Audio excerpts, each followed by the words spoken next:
ਸਤਿ ਸ਼੍ਰੀ ਅਕਾਲ, ਤੁਸੀਂ ਦੇਖ ਰਹੇ ਹੋ ਦਾ ਅਨਮਿਊਟ। ਮੈਂ ਅਮਨਪ੍ਰੀਤ ਕੌਰ।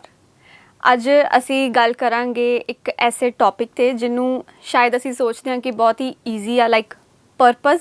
ਅਸੀਂ ਸੋਚਦੇ ਹਾਂ ਕਿ ਪਰਪਸ ਸਾਡਾ ਇਹ ਆ ਕਿ ਅਸੀਂ ਆਪਣੀ ਲਾਈਫ 'ਚ ਡਾਕਟਰ ਬਣਨਾ ਹੈ, ਟੀਚਰ ਬਣਨਾ ਹੈ, ਤਾਂ ਇਹੀ ਸਾਡਾ ਪਰਪਸ ਆ।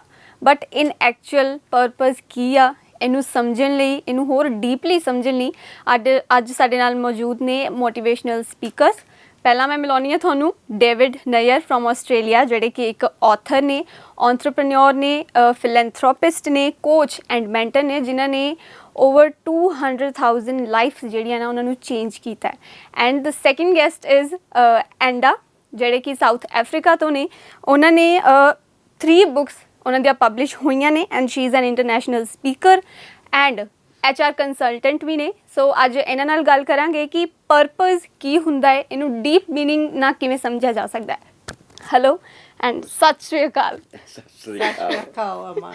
Okay, so I would like to tell people first of all ਕਿ ਇਹ ਜਿਹੜੇ ਨੇ ਇਹ mental resilience mastery mastermind group ਤੋਂ ਬਿਲੋਂਗ ਕਰਦੇ ਨੇ ਐਂਡ ਆਪਾਂ ਇਸ ਬਾਰੇ ਵੀ ਗੱਲ ਕਰਾਂਗੇ ਪਹਿਲਾਂ ਇਹਨਾਂ ਦੇ ਨਾਲ। So first of all David, my first question will be from you ਕਿ like how you get involved into this drive and what is mental resilience mastermind? Very good question. For the last 3 decades, 30 years, I've been working with different cadres of people in our community in India, mostly south all the way through Hyderabad to Calcutta. I've never come up to the Jalandhar Chandigarh area. This is my first visit into it to do some work like this. But the key thing about purpose when I got into it was I find most people have a goal. They have an objective. But it's a very shallow approach to life if you think about it. Buying a car, buying a house, it's good. It's like you having chapati with no sabji. Ji. So now what I'm saying is, let you buy the chapati and let you put some good sabji in there. And when you put the sabji in there, your purpose actually drives you. Okay? And that drive is what creates excitement, creates energy to life. You don't want to crawl out of bed, you want to jump out of bed on a Monday morning. That type of thing comes from purpose.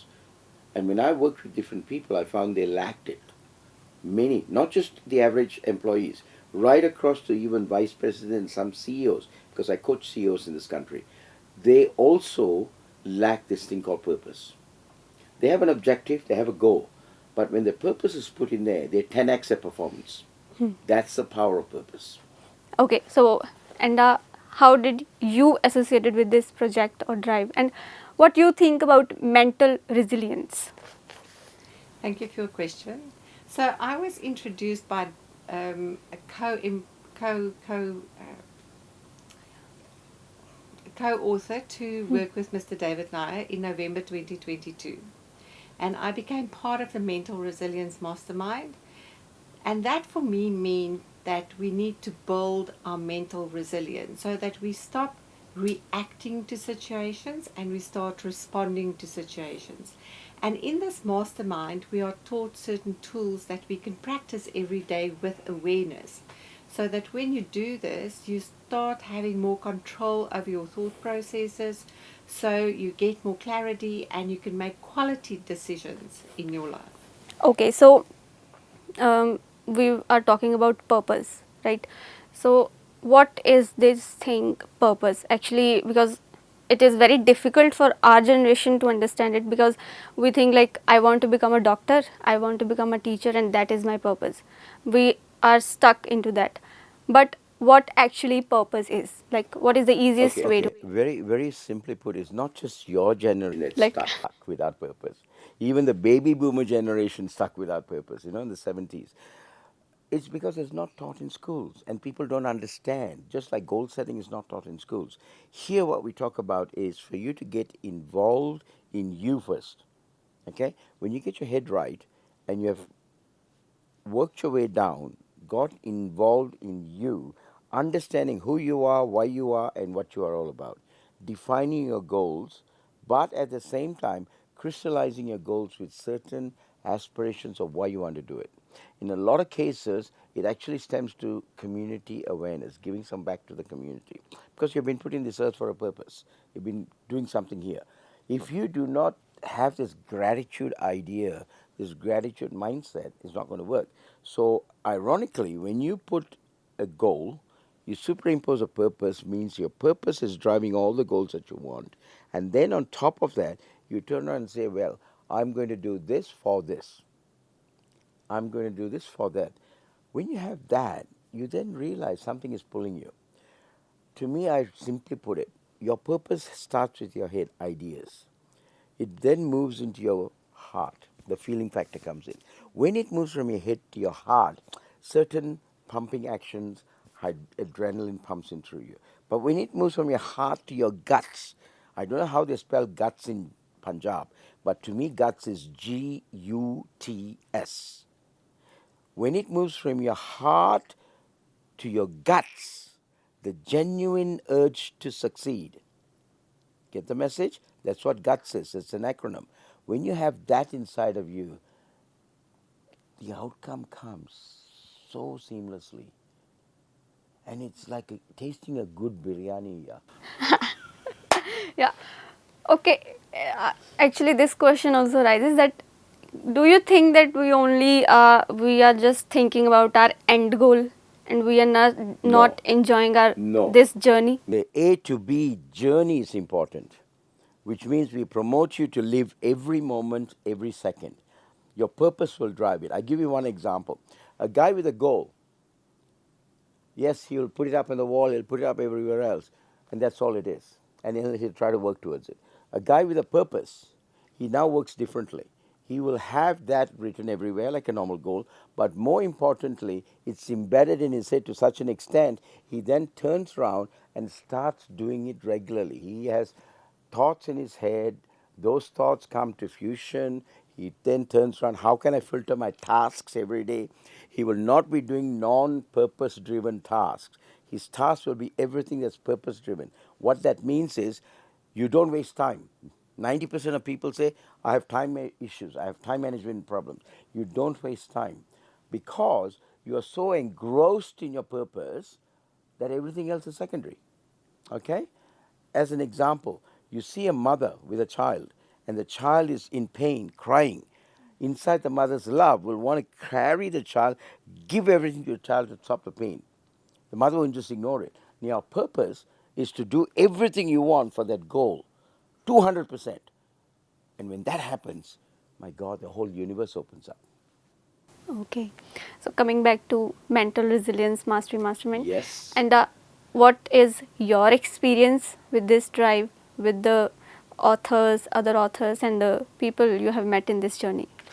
Journey with these authors have just been absolutely amazing. First of all, I joined the Mental Resilience Mastermind, and when I started with David, I thought this was really great. But then when he came around in December 2022 and asked me to please write my chapter, you know, when you're asked to do something like that and suddenly you're put on a platform with 39 other authors from 6 countries and 3 continents around the world, something in you happens. So it brings about that knowledge that you can do better, that you are built for something, that you have an opportunity to make a contribution to the world.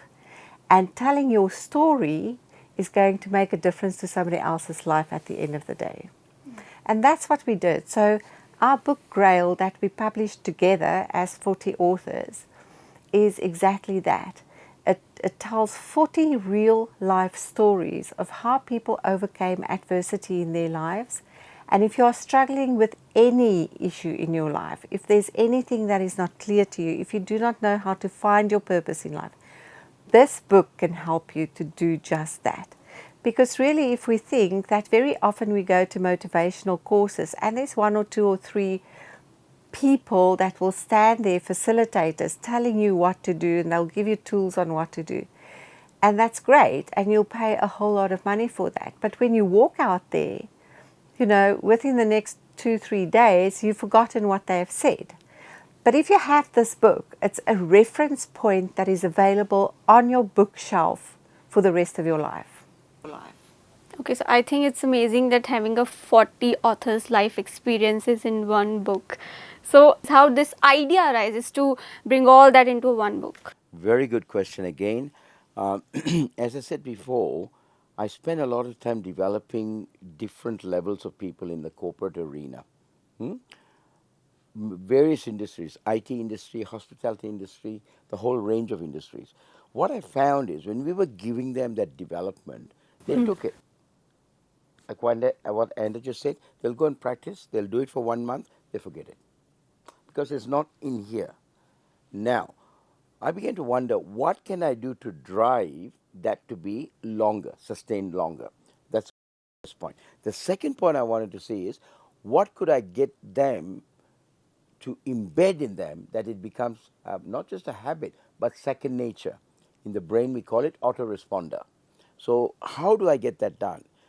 I spent some time thinking about it, and in that journey with the corporate, I found that when we put purpose into a person's life with their goals, with their aspirations, with their habit, superimpose purpose in there when they know the purpose, the whole dynamic shifts.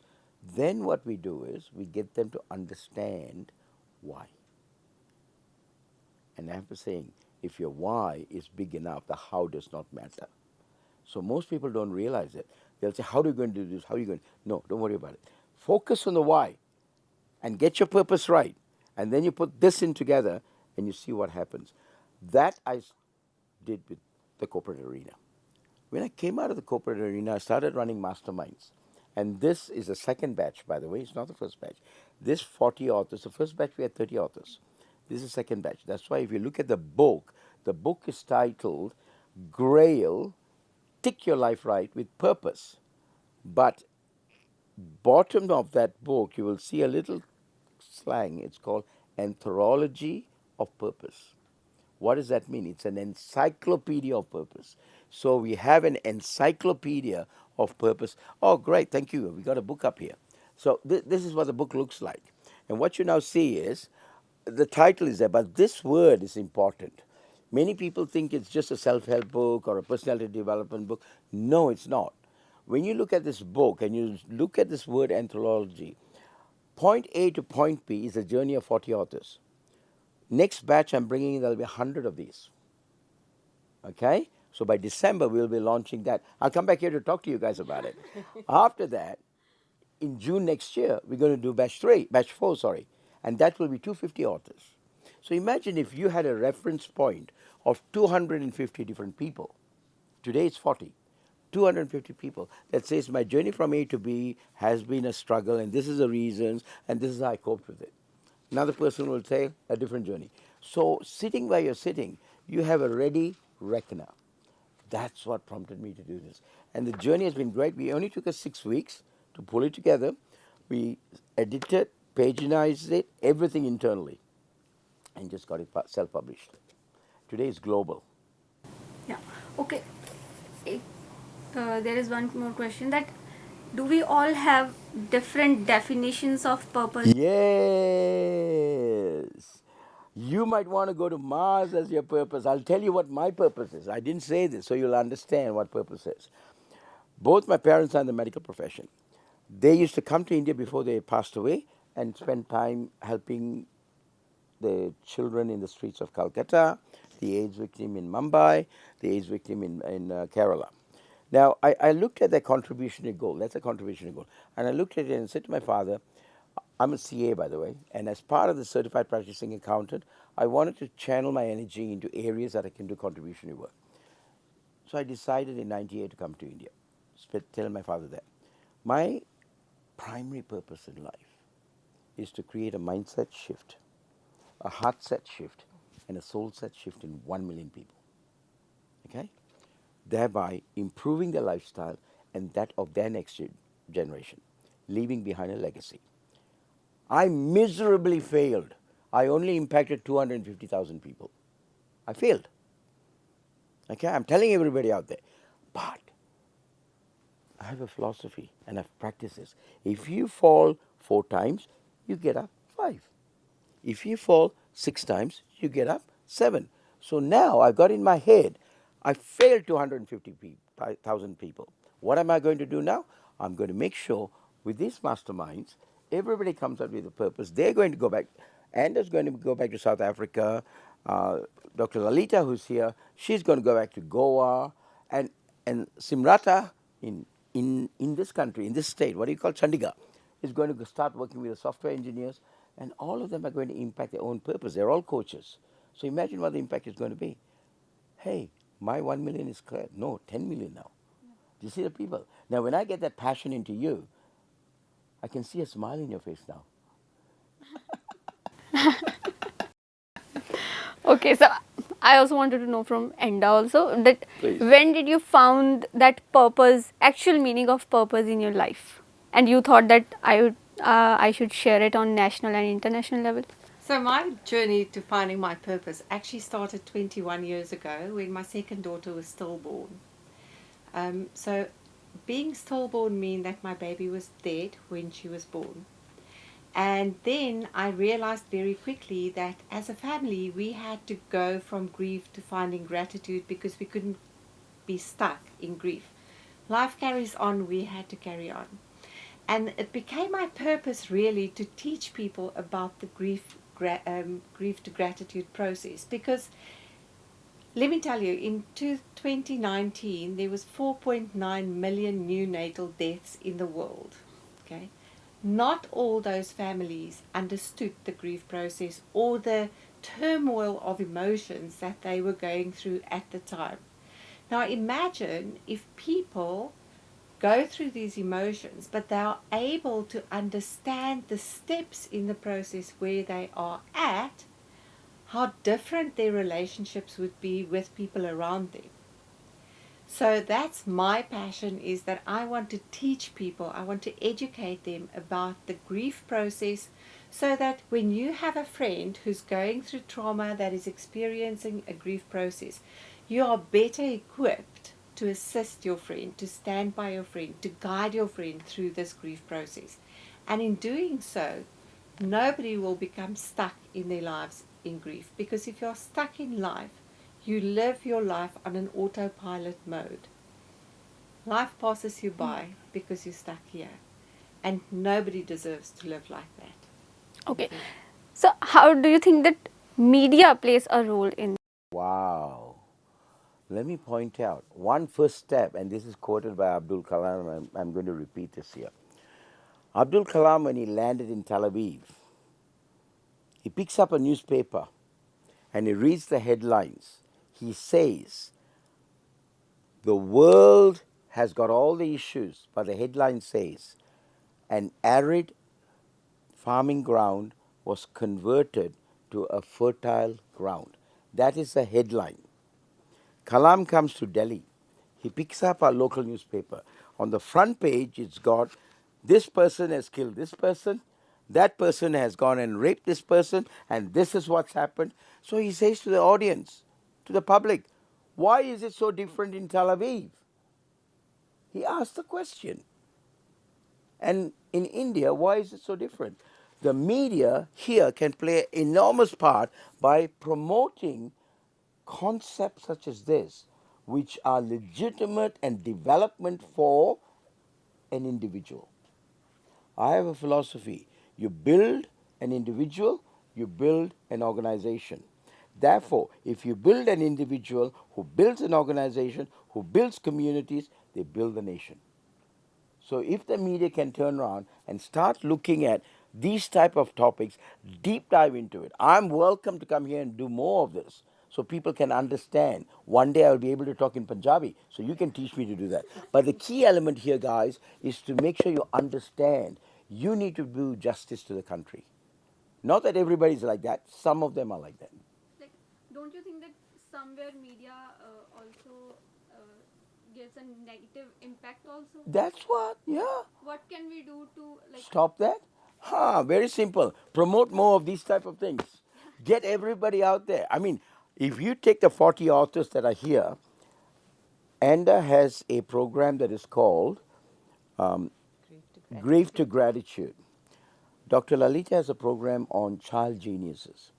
Every one of the members in this has got a program that promotes empowerment. I want you to understand this word, empowerment, upliftment. Talk about that, because that's what families need to hear, right? So when we get that, I can give you the list of all these guys. You can interview them on Zoom if you want to, and you figure out, can we penetrate the community? Can we do something for the community? This is more a plus than a minus. Okay. If I'll tell you to just explain purpose in 5 points, how would you? Purpose is when the ideas that you have in your mind is all consolidated. You understand how you can deflect your thoughts from the 60,000 to 6 thoughts a day. And from that, you put it together, it moves from your head to your DNA. That process of going to your DNA, it's in your blood. And when it's in your blood, nothing will stop you from doing it. So to me, purpose means you drive that engine for excellence. Whatever it is, whether you want to do a coaching session for children, whether you want to do a doctor's, we got dentists on board. Why are they there? Because they want to ensure the purpose in how they do the dentistry work is at its best. Not a chota dentist who comes and then get it out.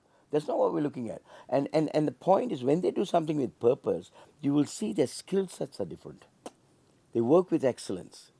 And that's the power of what we want to do. If everybody does, I use another example, just one moment. God gave us one gift. I'm going to ask you this question. In one word, what is that gift? Life. You deep dive down life, it comes to breath. Without breath, nothing exists. So God has given you breath.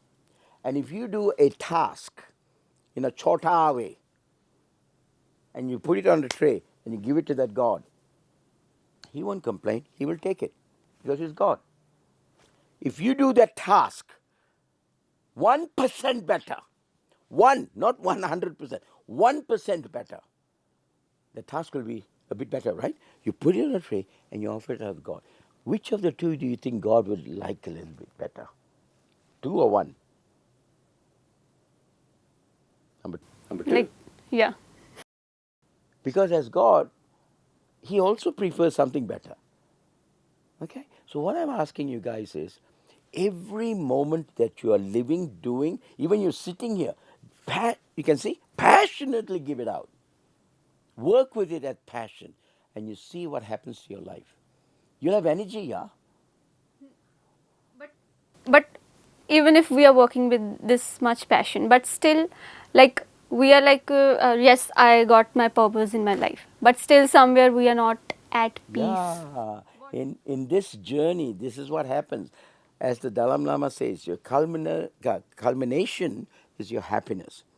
Happiness comes when contentment is there. So when you have purpose, and when you're driving and you're working at 1% better, do you think you can get some form of contentment? Yes or no? Exactly. So what we're saying is, inch by inch, I have a saying, inch by inch is a cinch. Okay? Do little at a time to improve yourself to 10x your performance. And when you do that, you're going to now not just love what you do, you're going to say, my God, I did this. Okay? So whatever you're doing in life, give your 200% for every minute of your life. And then you see what it is. And this in particular is for all of the kids around. Because in this journey that we're making for the launch of this book, we are doing a pan-India circuit. The pan-India circuit starts with Calcutta. We came to a place called Varanasi. We moved on to a place called Hyderabad, Delhi, Chandigarh, Mumbai, Pune, Goa, Chennai. Then I say, bye-bye, India. I'll see you in August. Okay, so what are the expectations from this book? Me or Anda? You both? Very kind of you. The outcome expected here is just relief for people, a ready reckoner to help them guide in where they want to go. To me, this book is a rudder. If you don't know what a rudder is, think of a big ship. The steering for the ship is called a rudder. It's at the back. Now, if the rudder is not strong and going in a direction, it'll go this way, it'll go that way. When tsunami comes, it doesn't know where it's going to go. And it'll just collapse. And that's what happens to most people because they don't have a direction, they don't have a purpose. Whereas when you have this and you use this as a ready reckoner and you look at it as an outcome, here is my outcome based on this lady's chapter and very identical to my story. And I think if I look at point 3 of her outcome, it fits my outcome. Wow, I go practice that. Did you get the message? Now, when I go practice that, my solution gets better. I don't need to go and see doctors. I don't need to take paracetamol. I don't need to take any medicine. Okay. So I think this book, like many people will relate to it. Yes. Yeah. So before leaving, I just want to ask that you have been in Punjab since few I days, was right? here for 3 days now. Yeah, we've been here for 3 days. Okay. So what is your experience been in I Punjab? love Punjab food. Mamma mia. Yeah. Your garlic naan is great. Can you see? I love it. I love food. Also, the sabjis are great, and I also love the people. I mean, I got a lot of. That's why all these people are here. There's about 6 or 8 of them. I love them because they have the same page. I'm not mixed with anyone outside apart from yourself and a few other news. We were in what do you call that? Newsprint, and we met those guys. So apart from that, we've not had much interaction with the outside community. But the ones that I've been working with, same page Okay. So and what was your experience? The one thing that you loved the most? in Punjab. Punjab. The friendliness, the heartwarming generosity of the people. I will never forget that. And eating and eating. Okay. So, do you have any author from Punjab or experience? This, Yes, book from. there is one lady sitting there. Her name is Simrata. There's another lady just had to rush home to do my laundry because I got a flight tomorrow morning. Her name is Tusha.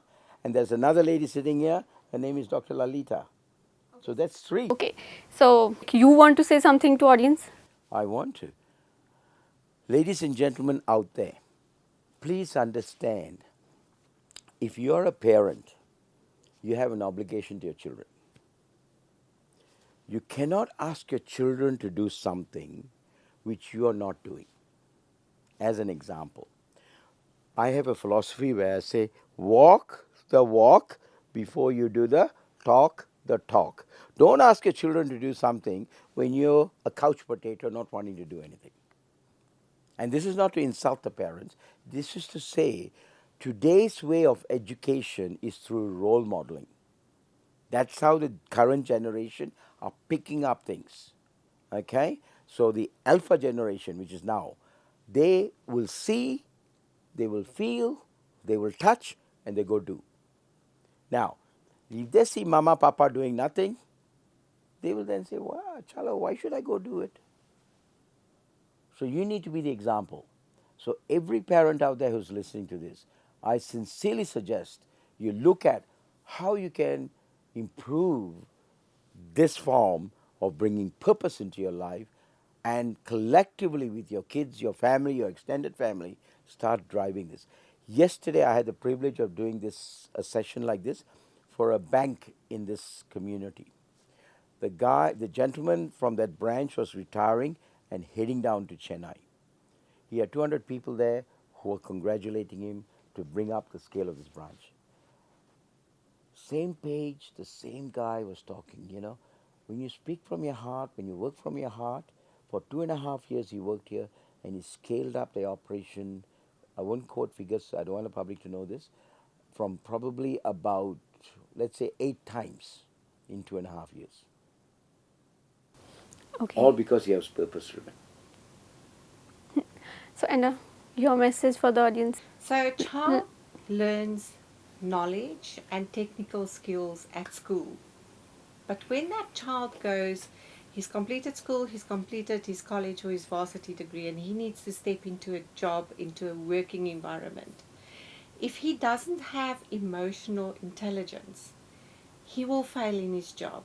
And companies today are saying, we take these kids from schools and colleges and they've got the knowledge, but they don't know the etiquette and how to behave in a workplace. So what this book is contributing to that factor, and what our purpose is to bring about that emotional intelligence component to the technical education of the intellectual knowledge of the child.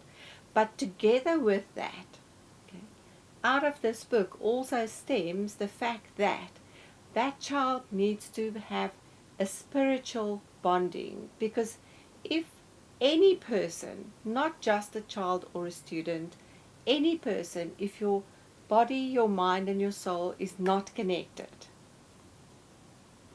you can't function. So you need to have that spirituality so that you can live your complete life. You need to be able to interact with people. So there's a social component attached to all of this. But this purpose goes way beyond that, because this purpose just allows for every person on earth not just to reach his or her full potential, but to turn their lives around. And if I can tell you that I've only worked with David for 6 months. 6 months. And in those 6 months, my life has changed dramatically. Really, really dramatically. And this is available for anyone. So I'd like to urge people, okay, if you can, go onto the internet, find us there, mentalresiliencemastarymindset.com. And you can also look for Fire to Wire South Africa on Facebook. It's a complimentary program that is run with MRM, and it just really helps people to learn to sit in silence, to order their thoughts, so that they have control over this, so that they can make better decisions. And it really does change your life. Thank you. Let me also, I'm so sorry to come in at the tail end, but I think a very important thing that we forgot, the 40 authors that are in this book are not taking one paisa from it. The whole book's proceeds and all future book proceeds of this goes to 2 NGOs in India. The first NGO it goes to is Mental Aid, Ment Aid, which are mentally, physically disabled children. 150 of them are up in Calcutta. We went and visited them, and we are donating 50% of the proceeds to that particular institution. The second institution that we are sponsoring or providing the proceeds to is the aged community in Mumbai. We have an NGO there earmarked, and that's where the proceeds will go. So the whole work here is not coming to any of the authors. They have their own businesses, but they're doing this for the world, for the good of India, and for the betterment of... Okay, so I think that's great. Like, so obviously जिस तरह David sir ने दस ही दिता कि कोई एक पैसा नहीं ले रहा, एंड मतलब बस एक ऑडियंस ਦੀ ਹੈਲਪ ਲਈ ਐਂਡ ਕਿ ਅਸੀਂ ਆਪਣੇ ਅੰਦਰ ਉਹ ਪੈਦਾ ਕਰ ਸਕੀਏ ਕਿ ਹਾਂ ਸਾਡੀ ਲਾਈਫ ਦਾ ਐਕਚੁਅਲ ਪਰਪਸ ਕੀ ਆ, ਸਿਰਫ ਇਹ ਉਹਦੇ ਲਈ ਬੁੱਕ ਆ ਐਂਡ ਵੈਲਬੀਂਗ ਲਈ ਆ. ਸੋ ਇਹ ਸੀ ਮੇਰੇ ਨਾਲ ਡੇਵਿਡ ਐਂਡ ਐਂਡਾ, ਜਿਨ੍ਹਾਂ ਨਾਲ ਅਸੀਂ ਗੱਲ ਕੀਤੀ ਪਰਪਸ ਬਾਰੇ ਐਂਡ ਬੁੱਕ GRAIL 2.0 ਜਿਹੜੀ ਕਿ Amazon ਤੇ ਪ੍ਰੈਜ਼ੈਂਟ ਆ. ਤੁਸੀਂ ਜਲਦ ਤੋਂ ਜਲਦ ਪਲੀਜ਼ ਇਹਨੂੰ ਬਾਏ ਕਰੋ, ਬਿਕੋਜ਼ ਲਾਈਫ ਦੇ ਵਿੱਚ ਅਸੀਂ ਬਹੁਤ ਸੋਚ ਲੈਂਦੇ ਹਾਂ ਕਿ ਲਾਈਕ ਪਰਪਸ ਇਹ ਆ, ਜਾਂ ਫਿਰ ਅਸੀਂ ਭਟਕ ਜਾਂਦੇ ਹਾਂ ਕਿਤੇ ਨਾ ਕਿਤੇ ਕਿ ਕੀ ਕਰੀਏ, ਹੈ ਨਾ. ਆਪਾਂ ਗੋਲ ਤਾਂ ਪਾ ਲਿਆ, ਪਰ ਸਟਿਲ ਆਪਾਂ ਹੈਪੀ ਨਹੀਂ ਹੈਗੇ ਉਹਦੇ ਵਿੱਚ. ਤਾਂ ਇਹਨੂੰ ਸਮਝਣ ਲਈ ਆਈ ਥਿੰਕ ਇਹਦੇ 'ਚ 40 ਆਥਰਸ ਜਿਹੜੇ ਨੇ ਉਹਨਾਂ ਦੀਆਂ ਸਟੋਰੀਜ਼ ਨਾਲ ਤੁਸੀਂ ਰਿਲੇਟ ਕਰ ਪਾਓਗੇ. ਸੋ ਇਹ ਬੁੱਕ Amazon 'ਤੇ ਹੈਗੀ ਹੈ, ਤੁਸੀਂ ਇਹਨੂੰ ਬਾਏ ਕਰੋ. ਐਂਡ ਆਈ ਥਿੰਕ ਇਹ ਟਾਕ ਜਿਹੜੀ ਵੀ ਸੀ ਸਾਡੇ ਵਿੱਚ ਤੁਹਾਡੇ ਲਈ ਹੈਲਪਫੁਲ ਹੋਊਗੀ. ਤਾਂ ਪਲੀਜ਼ ਅਗਰ ਤੁਹਾਨੂੰ ਇਹ ਜਾਣਕਾਰੀ ਵਧੀਆ ਲੱਗੀ ਹੋਵੇ ਤਾਂ ਕਮੈਂਟ ਕਰਕੇ ਜ਼ਰੂਰ ਦੱਸਿਓ, ਐਂਡ ਲਾਈਕ ਸਬਸਕ੍ਰਾਈਬ ਜ਼ਰੂਰ ਕਰਿਓ. Before leaving, I want you to say Sat Shri Akal once again. Let's say this together. Yeah. 1, 2, 3. Try. Sat Shri Akal. Okay. Thank you so much. Thank you. I will learn Punjabi the next time. I'll tell you that. Okay. Thank you so much. Thank you so much. Thank you so much. Namaste.